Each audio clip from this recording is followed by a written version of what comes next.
Good morning, everybody, and a warm welcome to you to this Youth Provision Conference.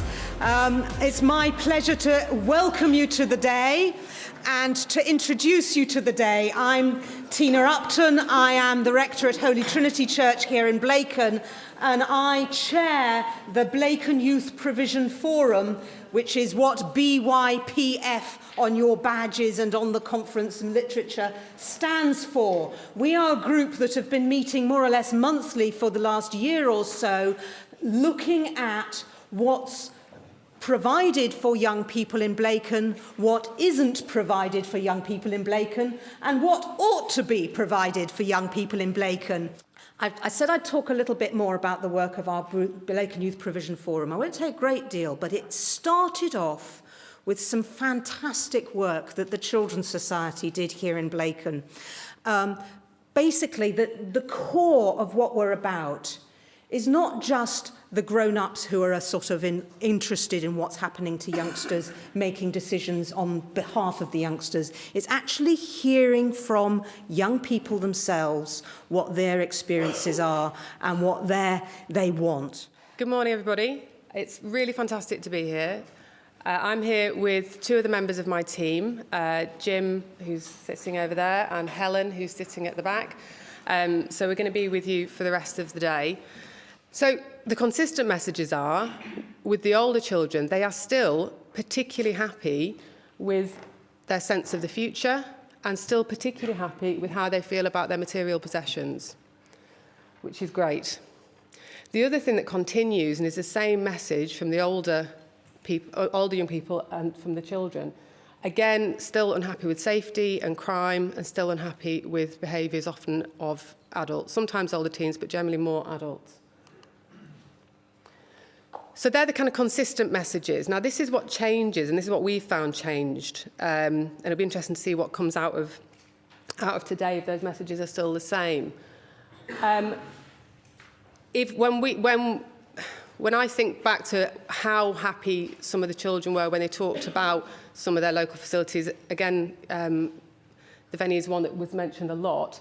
When they then talk about what's available for them as they get older, they become particularly unhappy. So the drop is really quite noticeable.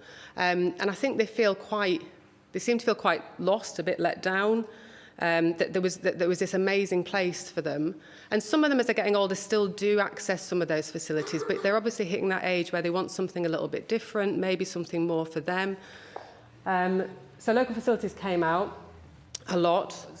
But what was interesting when we consulted here on health was that the children didn't talk so much, the young people didn't talk so much about their own health directly. They talked a lot more about the health of the people around them. When we talked about health or feeling healthy or unhealthy, what makes you feel healthy, what makes you feel unhealthy, they talked much more about the environment and the people around them, the way people dress even, smoking, alcohol, drug use, that kind of thing. They talked much more about what they could see rather than talking specifically about themselves, which was quite interesting to hear.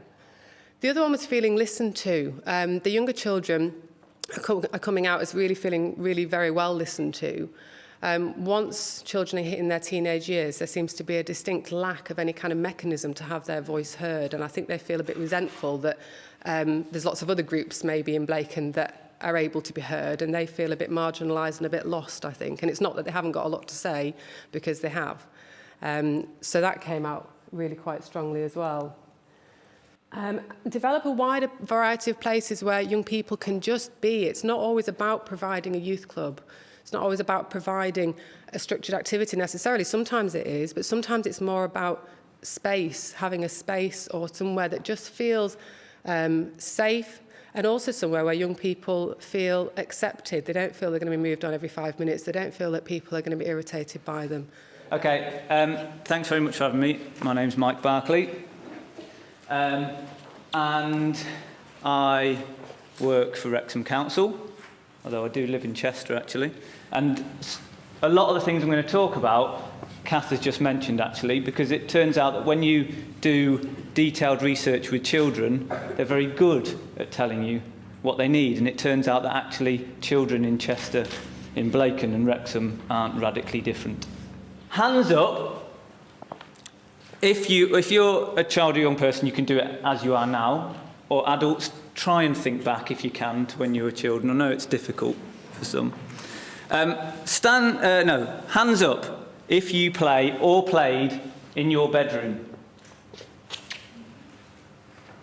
Good, okay, hands down. Hands up if you played in the front room or sitting room, lounge area. Good, hands down, you'll get the idea soon. How about the kitchen? A few less, okay. Garden or backyard? Oh yeah, good, okay. On your local street? Okay, it's bound to be somebody who grew up in a farm that didn't have the street to play on, okay. On a patch of grass near your house? Yeah. In the park? In the woods? At school? On the way to school? On the way back from school? Okay, hands down. Last one. Just look around in a minute. Hands up if you played somewhere you weren't meant to. Yeah. Get a photograph of that bit. Okay. When children and young people are afforded freedom and independence, they seek out opportunities for play in their environment. And they create their own provision, make up their own games, create things that make life a little bit more vibrant and interesting for that moment when they're playing. As a consequence, opportunities for playing can be considered as assets for being well. Where children and young people can navigate themselves to resources that they can use themselves, it supports their own well-being.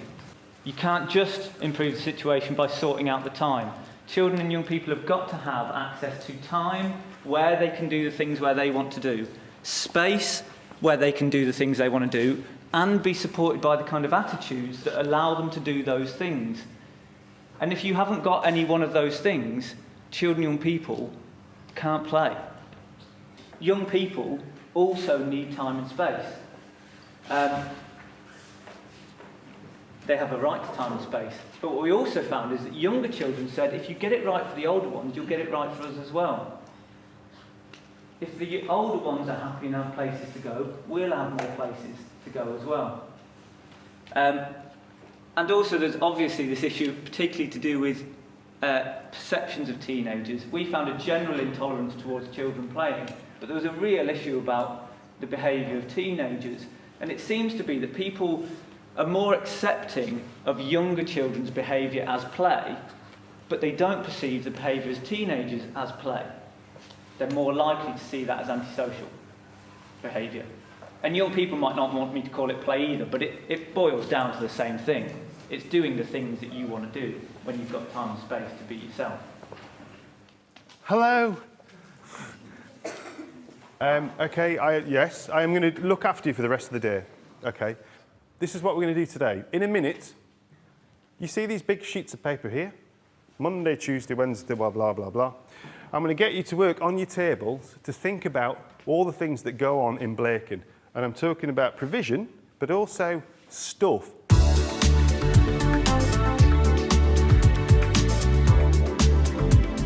This is the first session. Let's make a start. I shall come amongst you with slips of paper, I think, because they're still in the box, I haven't put them on the table. So we have till 12 o'clock, and then we're going to have a break.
something just at the very end there that, in terms of not necessarily good and bad in Blacon, as opposed to uninformed. There's a few people walked along there, I see what other people putting up. No idea these things were still going on, where they're going on. Maybe that's something that's a big gap in the area. It's not so much what's not available as the fact that people don't know what is available. And because one thing that's come out of our table very much so is the one thing we do have here, and I didn't even know until just, is a very good youth organisation. It's a set-up youth organisation. It's not scouting, it's not open play areas. But there's the only one. But this massive estate, there's the only one. Is that right? Yeah. It's just not big enough. Okay. You can't keep making one bigger, there needs to be more. If anybody has any ideas on that, I'm sure they'd love to hear it, or what can be done maybe about that. That's the next exercise. Oh, well, there you are. I'm one step ahead, yeah. Thank you. When I was looking across the board, I found out like people are having to move to not move, but like go to different estates rather than Blacon to do stuff, because in Blacon, not only for like just children, but teenagers have nothing to do. So people are having to go to somewhere else, Sorg or somewhere, to do the activities that they want. Thank you. Got a little bit.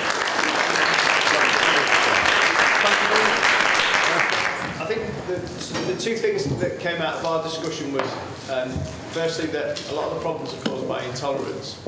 But that said, the intolerance is a cultural thing that's happened and developed over a period of years, and it's something that would take a long time to get back to not intolerance, but tolerance. I understand. Because of the attitudes and cultures that have developed over a period of time. Yeah. We felt that going forward it would be brilliant to have something central for everyone to access, to find out, perhaps on a web base or something, that would grow and evolve continually. Thank you. Great. The next bit is very much about, your own table's vision of what needs to happen in Blacon.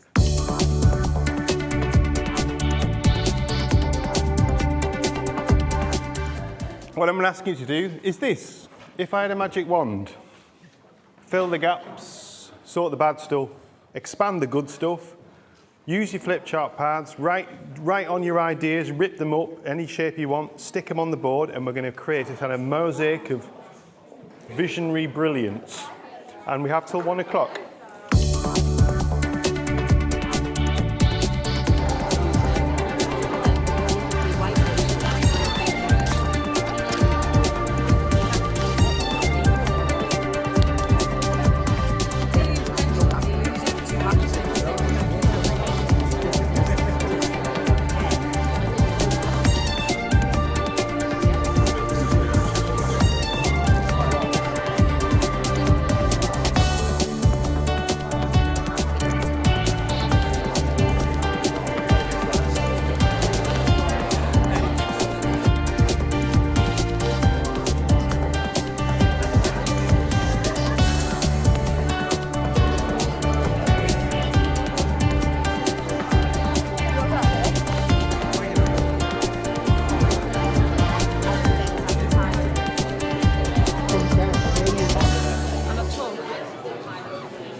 Right, everyone, could everyone take a seat? And we're going to move into the next phase, the action phase. But at first, two of the young people's groups want to speak to you. Hi, my name's Amber. We discussed before lunch that we should have opening times extended, like at the Delta and the Venny. We've got a lot of feedback on things we can improve rather than have new builds, like graffiti walls to stop people graffitiing all over Blacon, they can do it on one wall. Or like a scrapyard where people can put what they don't want and other children can play with it. Obviously, it'll be safe. People said children gyms so they can keep fit. And have jobs and work experience. like they prefer to be trusted and show that they can actually have a job and be on time and earn money for themselves. And people would like advice, support and places they can go to talk, and just have safety as well, because someone put on that they'd like CCTV on parks to stop them getting destroyed and things like that. And a newsletter so people can see all the things that are going on at Blacon in the week. Thank you. I'll do the first one and the next one. Hi. My name's Marcel. What we discussed on before we broke off for lunch was in Blacon we should have more social places for teenagers, not only children but teenagers to go as well, because all these discussions they're mostly about children and how they play, but we forget that teenagers they're not as energetic as children. We all have those days, and so as teenagers, we don't really want to be running around parks and playing around. If anything, we just want to relax and chill out somewhere. We have no places where we can do that in Blacon. We pick places where we can, improve on, that we can just chill and hang out there, or we build new buildings. And then we also thought about having a local newsletter, as Amber said. So not only the parents, and the children, everyone can get involved, and everyone will know what's happening in Blacon, all the new things.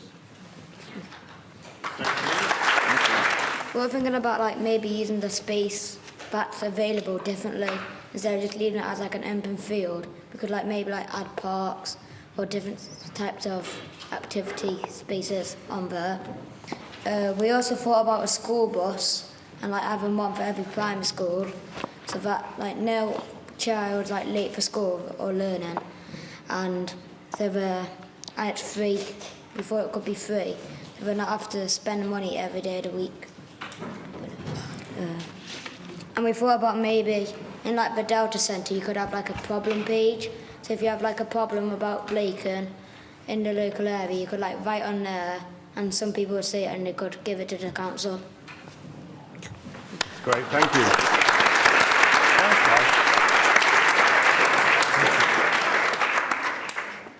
That was a great start to the next exercise, because what we're going to do is start actually trying to think about how to make some of these things happen.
It's going to be used to develop a strategy, a plan for children and young people on Blacon.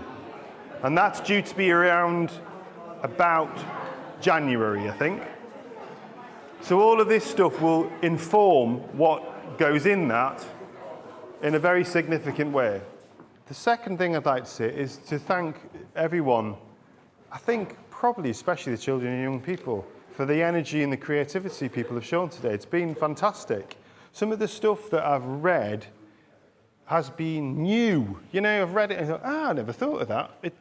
The stuff that's come out today is astonishing. No consult. I am a consultant.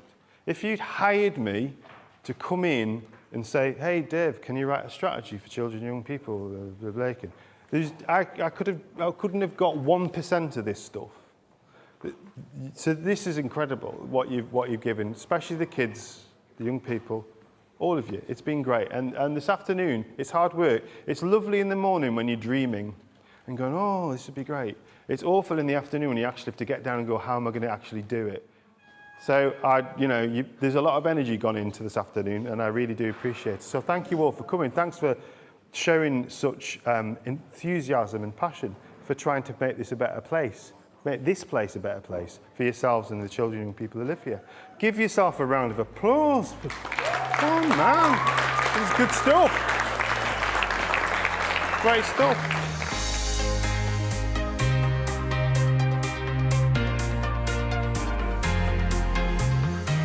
My name's Dave Taylor. I facilitated the Blacon Youth Conference today, a conference that was designed to support the creation of a new strategy to improve Blacon for children and young people. We've seen today all kinds of folk, officers from the local authority, officers from Avenue Services, we've had police here, children and young people themselves, basically the movers and shakers in Blacon, who have spent all day talking about what's going on here for children and young people and how it can be improved and changed and grown. What's pretty clear in Blacon is there's a lot going on. This is a pretty good place for the majority of children and young people to live. But also there's a lot of opportunity to make it even better. How it's taken forward is complicated. I think there should be, and there was a clear mandate for this from some of the ideas, a real push just to get people acting locally on their streets, just changing attitudes, changing cultures, getting people to do the tiniest things to improve lives. And a lot of the ideas, especially from the children and people, basically cost no money. They're about changes of behaviour. They're about changes of focus or priority. We're in quite a small and compact locality. There's small things that can be done, especially around changing cultures and attitudes towards children and young people, which would mean that their lives, the way they move around the space, the way they use the space, could be improved, aside from the provision on top of that too. So I think that there's massive benefits from this kind of work, as long as there's sustained support for the actions that come out of it.